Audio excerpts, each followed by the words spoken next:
स्वागत है हमारे चैनल पर। आज अपन बात करेंगे बीकानेर के इतिहास के बारे में बात करेंगे। बीकानेर के इतिहास के बारे में जो भी इम्पोर्टेंट फैक्ट हैं उसके बारे में बात करेंगे। सबसे पहले तो बीकानेर राज्य की स्थापना किसने की थी? तो राव जोधा के जो 5वें पुत्र थे राव बीका ने करणी माता के आशीर्वाद से जांगल प्रदेश में राठौड़ वंश की स्थापना की थी। और ये कब की थी? 1462 में की थी। ठीक है, ये याद रखना है। उसके 23 साल बाद 1488 में राव बीका ने बीकानेर की स्थापना की। ये कब की थी? ये आपको याद रखना है। उसके बाद जो किस दिन को की थी ये भी याद रखना, यानी कि अखातीज को, जिसे अपन अक्षय तृतीया कहते हैं, वैशाख शुक्ल तृतीया भी कहते हैं। इस दिन अपने राजस्थान में सर्वाधिक बाल विवाह होते हैं। ठीक है, सर्वाधिक बाल विवाह होते हैं और अबूझसावा भी इसे बोलते हैं। ठीक है, ये याद रखना है। उसके बाद दोस्तों अपन को याद रखना है जो बीकानेर के शासक हुए राव लूणकरण की जो विशेषता थी ये थी कि इनकी जो शासनकाल था 1504 से लगाकर 1526 तक था। उनके काल में पिट्टू सुजा ने एक ग्रंथ लिखा था जिसका नाम था राव जेतसिरो छंद। और ये जो जिस भाषा में लिखा था ये डिंगल भाषा में लिखा था। ठीक है, इस ग्रंथ में राव लूणकरण को कलयुग का कर्ण कहा गया है। ये अपन को याद रखना है। ठीक है, उसके बाद अपन को जो याद रखना है राव जैत सिंह के बारे में जो याद रखना है 1526 से लगाकर 1542 तक इन्होंने क्या किया था? खानवा के युद्ध में 1527 में राणा सांगा का साथ दिया था। ये अपन को याद रखना है। उसके बाद अपन को याद रखना है राव जेत सिंह के बारे में कि मई के भाई कामराज के साथ जैत सिंह की 1534 में युद्ध होता है जिसमें कामरा विजय होता है। ठीक है, तो ये भटनेर का हनुमानगढ़ में ये युद्ध होता है, ये याद रखना। राव जैत सिंह की हत्या मालदेव के सेनापति जेता और कुपा ने अहोबा के युद्ध में कर दी। यानी कि जैत सिंह की हत्या होगी किसने की? मालदेव ने। ठीक है, ये मालदेव मारवाड़ के थे। मारवाड़ बोले तो जोधपुर के, और ये इनके सेनापति थे जेता और कुपा, उन्होंने इनकी हत्या कर दी। ठीक है दोस्तों, उसके बाद जो शासक बनते हैं राव कल्याणमल बनते हैं 1544 से लगाकर 74 तक। ठीक है, इन्होंने क्या किया? 1544 में शेरशाह सूरी की अधीनता स्वीकार कर ली। सबसे पहले तो ये याद रखना है, यानी कि 1544 में शेरशाह सूरी की अधीनता स्वीकार कर ली। उनके बाद क्या हुआ? गिरिशमूल के युद्ध में 1544 में शेरशाह सूरी का साथ दिया। ठीक है, ये भी याद रखना है। यानी कि बीकानेर के कौन से शासक थे जिन्होंने शेरशाह सूरी का साथ दिया? तो कल्याणमल ने साथ दिया था। कल्याणमल ने 1570 में जो अकबर का दरबार लगता है नागौर में, वहाँ पे अधीनता स्वीकार की और अपने दोनों पुत्र पृथ्वीराज राठौड़ राय सिंह को अकबर की सेवा में भेज दिया। ठीक है, पृथ्वीराज अकबर के 9 रत्नों में से एक था, ये भी याद रखना है।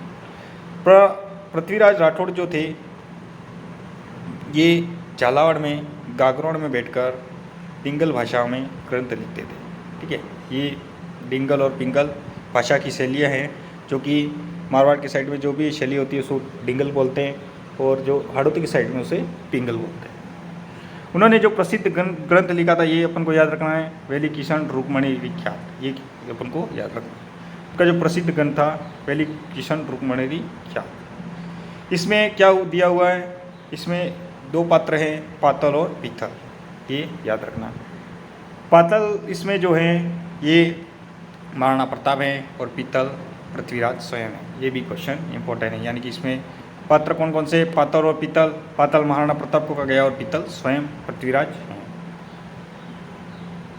उसके बाद जो पातल और पीतल की रचना है ये कन्हैयालाल सेठिया की भी हैं, ये अपन को याद रखना है। यानी कि पातल और पीतल एक रचना है और ये दोनों पात्र हैं, ये याद रखना है। उसके बाद जो अपन को याद रखना है कि इस ग्रंथ में लिखा हुआ है, कर्नल जेम्स टोड ने पढ़ा और कहा कि महाराणा प्रताप ने अकबर की अधीनता स्वीकार की थी, लेकिन वर्तमान के इतिहासकार इस बात को नहीं मानते हैं। ठीक है, ये याद रखना है। उसके बाद गंग लहरी लिखी जो कि डिंगल भाषा में थी। इटली निवासी डॉक्टर टेसीटोरी ने पृथ्वीराज राठौड़ को डिंगल का हीरोज कहा है। क्या कहा है? डिंगल का हीरोज। ये इंपॉर्टेंट क्वेश्चन है, अपन को याद रखना है। यानी कि किस शासक को डिंगल का हीरोज कहा है? तो पृथ्वीराज। ठीक है, ये याद रखना है। डॉक्टर टेसीटोरी जो कि बीकानेर में रहकर राष्ट्र साहित्य की शोध करते थे और बीकानेर में इनकी देहांत हो गया। इनका स्मारक महाराजा गंगा सिंह ने बनाया है और ये राजस्थान राज्य बिलाकर के पास में ही है। ये अपन को याद रखना है। उसके बाद जो बीकानेर के महान शासक आते हैं, राय सिंह।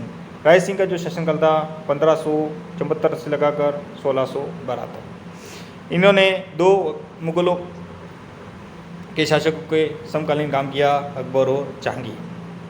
1572 में जोधपुर के सूबेदार अकबर के ने इन्हें जोधपुर के सूबेदार बनाया। यानी कि राय सिंह को 1572 में क्या किया? जोधपुर के सूबेदार बनाए। मुंशी देवी प्रसाद ने राय सिंह को राजपूतों का कर्ण कहा। ये याद रखना है। उनके बाद अपन को याद रखना है कि राय सिंह ने जूनागढ़ दुर्ग का स्थापना की। किसकी स्थापना की? जूनागढ़ दुर्ग की स्थापना की। कहा जाता है कि इसकी नींव में घी भरे हुए हैं। क्या भरा गया है? घी। यानी कि इसकी नींव घी से बनी हुई है। इस दुर्ग के सामने जो जयमल और फत्ता जो कि मेवाड़ के थे, उनकी मूर्ति लगी हुई है। यानी कि मेवाड़ के जो जयमल और फत्ता थे उनकी मूर्ति लगाई हुई है। राय सिंह की मृत्यु 1622 में इलिचपुर दक्षिण भारत में देहांत हो गया। ये याद रखना। मान सिंह के बाद जो अकबर के महान विश्वसनीय में से एक जो शासक थे, ये राय सिंह थे और जहांगीर के तो सबसे बड़े विश्वसनीय पात्र थे। ये अपन को याद रखना है। उसके बाद बीकानेर के जो महान शासक आते हैं, उनका नाम है कर्ण सिंह। इनका जो शासनकाल था 1631 से लगाकर 1669। ठीक है, ये याद रखना। कर्ण सिंह को कहा जाता है जंगदर बादशाह। क्या कहते हैं? जंगदर बादशाह। इनके समय साहित्य कल्पतरुत की स्थापना की, जिसके रचयिता थे गंगाधर मैथिली। क्या थे? गंगाधर मैथिली। ये अपन को याद रखना है।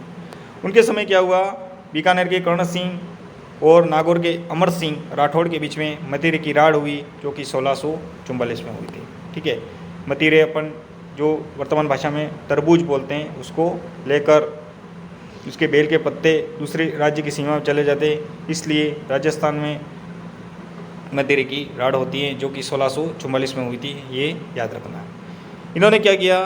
कर्ण सिंह ने देशनों में बीकानेर में करणी माता के मंदिर का निर्माण करवाया। ये याद रखना है।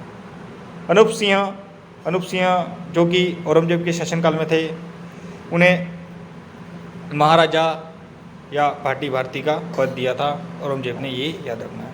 उसके बाद जो शासक होते हैं सूर सिंह अपने सूर बदल लेते हैं और अंग्रेजों से संधि कर लेते हैं। यानी कि 1818 में ईस्ट इंडिया कंपनी से संधि कर लेते हैं। यहाँ तक याद रखना है। उसके बाद जो बीकानेर के शासक आते हैं सरदार सिंह, जो कि इनके बारे में एक फैक्ट अपन को याद रखना है कि 1857 में यह एकमात्र शासक थे जो अंग्रेजों की सहायता के लिए राजस्थान सेना से बाहर सेना लेकर गए थे। ये मात्र अपन को फैक्ट याद रखना है। ठीक है, उसके बाद बीकानेर के महान शासक आते हैं गंगा सिंह के बारे में अपन को याद रखना है। इनके पिता का नाम लाल सिंह था। यानी कि गंगा सिंह के पिता का नाम क्या था? लाल सिंह। उन्होंने एक पैलेस का निर्माण करवाया, लालगढ़ पैलेस। क्या याद रखना है? लालगढ़ पैलेस। देखो अपन ये जो पढ़ रहे हैं शॉर्ट में पढ़ रहे हैं और नोट्स पढ़ रहे हैं, यानी कि जो इम्पोर्टेंट है यही पढ़ रहे हैं। इन्होंने गंगा सिंह के काल में क्या हुआ? गंग नहर की स्थापना हुई। यानी कि गंगा सिंह के काल में गंग नहर की बनाना प्रारंभ किया। राजस्थान की प्रथम नहर है, प्राचीन नहर है, ये याद रखना है। गंगा सिंह को कहा जाता है राजस्थान का भागीरथ। क्या कहते हैं? भागीरथ। और जो ये गंगा नहर की निर्माण हुआ था ये 1922 से लगाकर 1927 तक हुआ था। उसके बाद बीकानेर के जो शासक होते हैं शार्दुल सिंह जी होते हैं। शार्दुल सिंह जी जो कि बीकानेर में प्रथम खेल स्कूल की स्थापना करते हैं, यानी कि शार्दुल जो स्पोर्ट जो स्कूल है ये बीकानेर में है, और ये बीकानेर की प्रथम खेल विद्यालय की स्थापना करते हैं शार्दुल सिंह जी, शार्दुल सिंह स्कूल बीकानेर। ठीक है दोस्तों, तो ये अपन आज बीकानेर का इतिहास पूरा हुआ। आगे अपन और भी आमेर, ढूंढाड़ उन इतिहास के बारे में भी आगे पढ़ेंगे। तो दोस्तों आपको यदि नोट्स पसंद आए हों तो लाइक करो, शेयर करो, और चैनल को यदि सब्सक्राइब नहीं किया सब्सक्राइब करो। Thank you.